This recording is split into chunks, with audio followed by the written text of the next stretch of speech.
ہندوستان کے نئے انگریز گورنر جنرل لارڈ کارنوالیس نے 1786 میں 1786 میں ہندوستان میں قدم رکھا۔ اس کا مشن تھا ہندوستان کی سب سے طاقتور ریاست میسور اور اس کے سلطان فتح علی ٹیپو کا خاتمہ کرنا۔ لیکن وہ یہ کام تنہا نہیں کر سکتا تھا۔ اس نے مرہٹوں اور حیدرآباد دکن کی ریاستوں کو اپنا اتحادی بنانے کی کوشش کی۔ سلطان ٹیپو سے دشمنی نبھانے کے لیے یہ ریاستیں انگریزوں سے مل گئیں۔ اپنے ان ہندوستانی اتحادیوں کو ساتھ ملا لینے کے بعد انگریز بہادر نے شیر میسور کا شکار پھر کیسے کیا؟ مرہٹا امپائر اور دکن کو انگریزوں کا ساتھ دینے کے بدلے کیا ملا؟ سکھ امپائر نے برٹش راج کا مقابلہ آخری دم تک کیسے کیا؟ میں ہوں فیصل رائج اور دیکھو سنو جانو کی mini series East India company اور ہندوستان کی 5ویں اور آخری قسط میں ہم آپ کو یہی سب دکھائیں گے۔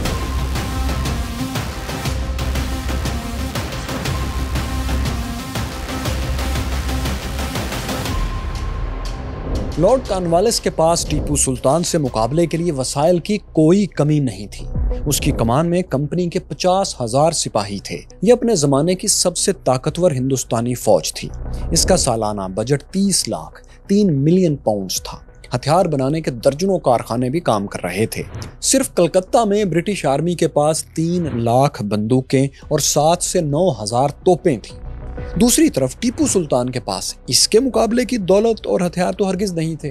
ان میں کافی فرق تھا اور اس فرق کا اندازہ یوں لگائیں کہ کمپنی کے ہر سپاہی کو 300 روپے سالانہ تنخواہ ملتی تھی، جبکہ میسور میں سپاہی کی سالانہ تنخواہ 192 روپیز تھی۔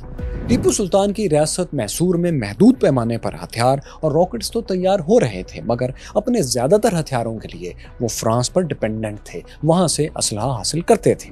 تاہم 1789 میں 1789 میں انقلاب فرانس کے بعد میسور کی یہ اہم ترین سپلائی لائن بھی کٹ گئی۔ لارڈ کارنوالیس نے ایک اور کام یہ کیا کہ اپنے ایک ایجنٹ کو میسور میں بھیج کر ٹیپو سلطان کے بہت سے درباریوں کو خرید لیا۔ انہی میں میر صادق اور دیوان پورنیہ جیسے اہم وزیر شامل تھے۔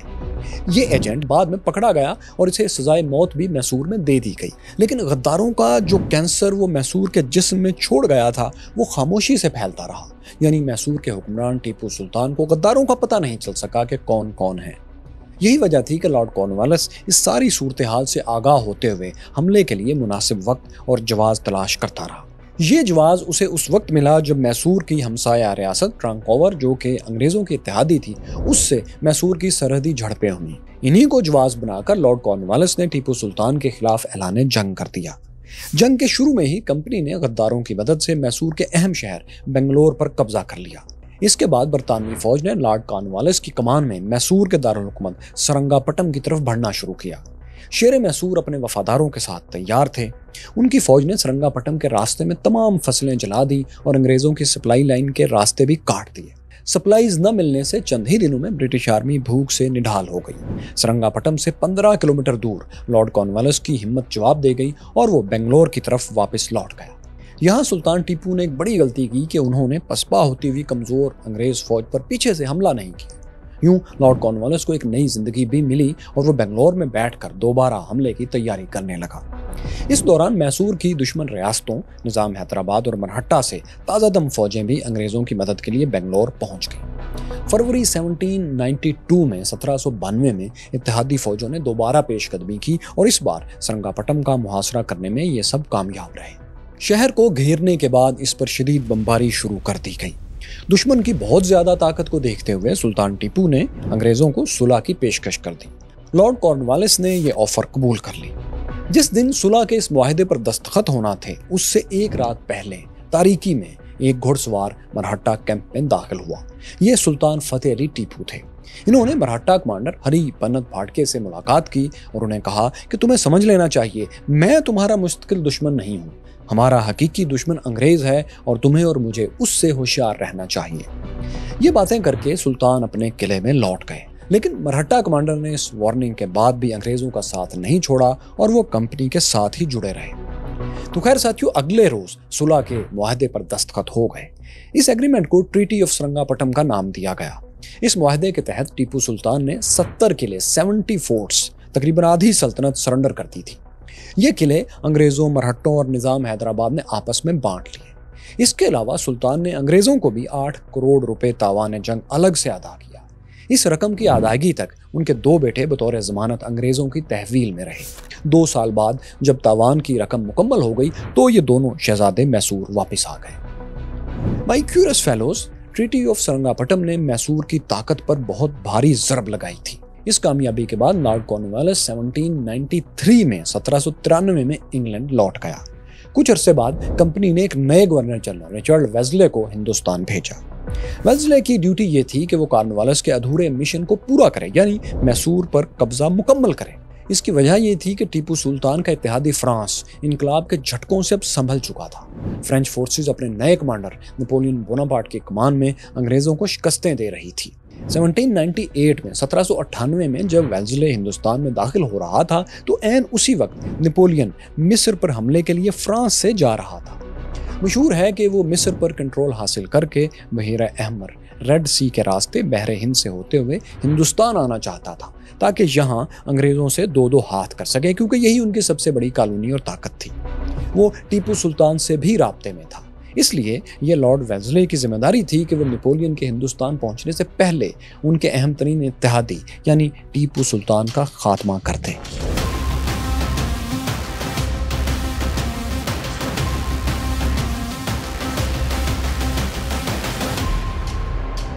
لارڈ ویلزلے ایک نئی اسٹریٹجی لے کر ہندوستان پہنچا تھا۔ اس اسٹریٹجی کا نام تھا سبسیڈری الائنس سسٹم یا امدادی اتحاد کا نظام۔ اس کا مطلب یہ تھا کہ ہندوستانی ریاستوں کی مدد کا بہانہ بنا کر وہاں کمپنی کی انگریزوں کی تنخواہ دار فوج تعینات کر دی جائے گی۔ بظاہر تو یہ فوج ان ریاستوں کو اور ان کے حکمرانوں کو بیرونی حملہ آوروں سے بچائے گی، لیکن اصل میں ان کا چھپا ہوا مقصد یہ تھا کہ یہ مقامی حکمرانوں کو کمپنی کے کنٹرول میں رکھے گی، یہ انگریز فوج۔ اس طرح یہ حکمران انگریزوں کے ہاتھوں میں کٹ پتلیاں بن کر ہی رہ جائیں گے۔ اس سسٹم کا ساتھیوں پہلا نشانہ کمپنی کی اتحادی ریاست حیدرآباد دکن بنی۔ ویلزلے نے ریاست کے ایک اہم وزیر میر عالم کو ساتھ ملا لیا۔ اس وزیر نے پھر کسی طرح نظام آف حیدرآباد آصف جاہ ثانی کو شیشے میں اتار لیا، یعنی انہیں یہ سسٹم قبول کرنے پر راضی کر لیا۔ اس حوالے سے جو ایگریمنٹ سائن ہوا اس کی شرائط یہ تھی کہ حیدرآباد میں 6000 انگریزی فوج تعینات ہوگی۔ اس فوج کے اخراجات کے لیے ریاست کمپنی کو 14 لاکھ روپے ادا کرے گی سالانہ، یعنی اس کی اخراجات بھی ریاست ہی دے گی۔ انگریزوں کی اجازت کے بغیر ریاست دکن کسی دوسرے ملک سے کوئی معاہدہ نہیں کرے گی اور نہ کسی یورپی کو ملازم رکھے گی۔ ظاہر ہے یہاں یورپ سے ان کی مراد بظاہر فرانس ہی تھا۔ تو خیر معاہدے کے مطابق یہ تھا کہ اب نظام آف حیدرآباد برطانوی نمائندے کے مشورے سے ریاست کا نظام چلائیں گے، ورنہ پھر ان کی فوج تو وہاں موجود ہے۔ اس معاہدے کا ساتھیوں صاف صاف مطلب یہ تھا کہ ریاست دکن کی آزادی ختم ہو چکی ہے، لیکن اس کا دوسرا مطلب یہ بھی تھا کہ آصف جاہ ثانی کا اقتدار تو باقی رہے گا، لیکن انگریزی بندوق کی نوک پر۔ قصہ مختصر، نظام آف حیدرآباد نے خود کو بچایا اور غلامانہ معاہدہ کر لیا۔ ساتھیوں ویلزلے کا یہ سبسیڈری الائنس سسٹم ہی تھا جس کے تحت بعد میں 650 سے زائد ہندوستانی ریاستیں برٹش راج کا حصہ بنی اور انہی کو پرنسلی اسٹیٹس کہا گیا۔ ریاست حیدرآباد دکن کو اس طرح کنٹرول میں لانے کے بعد لارڈ ویلزلے نے میسور پر فیصلہ کن حملے کی تیاریاں شروع کر دیں۔ اب باقی ریاستوں کی طرف سے تو وہ بے فکر تھا کہ وہاں سے کوئی فوج ٹیپو سلطان کی مدد کو نہیں آئے گی۔ میسور میں غداروں اور برٹش انٹیلیجنس کے ذریعے اسے ٹیپو سلطان اور نیپولین کے کچھ خطوط بھی مل گئے تھے۔ لارڈ ویلزلے نے ان خطوط کی بنیاد پر ٹیپو سلطان کو کمپنی کا دشمن قرار دے کر اعلان جنگ کر دیا۔ 1799 کے شروع میں 1799 کے آغاز میں برٹش آرمی اور دکن کی فوج نے مختلف سمتوں سے میسور پر حملہ کر دیا۔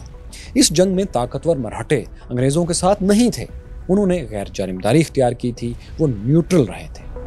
میسور پر اس حملے کے شروع سے ہی کمپنی کا پلڑا واضح بھاری تھا۔ ٹیپو سلطان کے بہت سے کمانڈرز انگریزوں سے مل چکے تھے، وہ ہر جگہ اپنے قلعے سرنڈر کرتے جا رہے تھے۔ یہ صورتحال دیکھ کر، اتنی بڑی تعداد میں غداروں کو دیکھ کر ٹیپو سلطان اپنے وفاداروں کی ایک مختصر سی فوج کے ساتھ خود تلوار لے کر مقابلے پر نکل آئے۔ انہوں نے مختلف جگہوں پر انگریزوں کو ٹف ٹائم بھی دیا، لیکن ٹیپو سلطان کے غدار ہر موقع پر ان کی کامیابیوں کو کسی نہ کسی طرح ناکامی میں بدل دیتے تھے، ڈیریل کر دیتے تھے۔ اپریل 1799 میں ٹیپو سلطان مسلسل شکستوں کے بعد اپنے دارالحکومت سرنگا پٹم میں محصور ہو چکے تھے، گھیرے میں آ گئے تھے، یعنی ایک شہر اور ایک قلعے کی لڑائی ہی باقی رہ گئی تھی۔ اس لڑائی کا کلائمیکس 4 مئی کو ہوا جب برطانوی فوج نے قلعے کی دیوار میں ایک بڑا سا شگاف کیا اور وہاں سے اندر داخل ہونے کی کوشش کی۔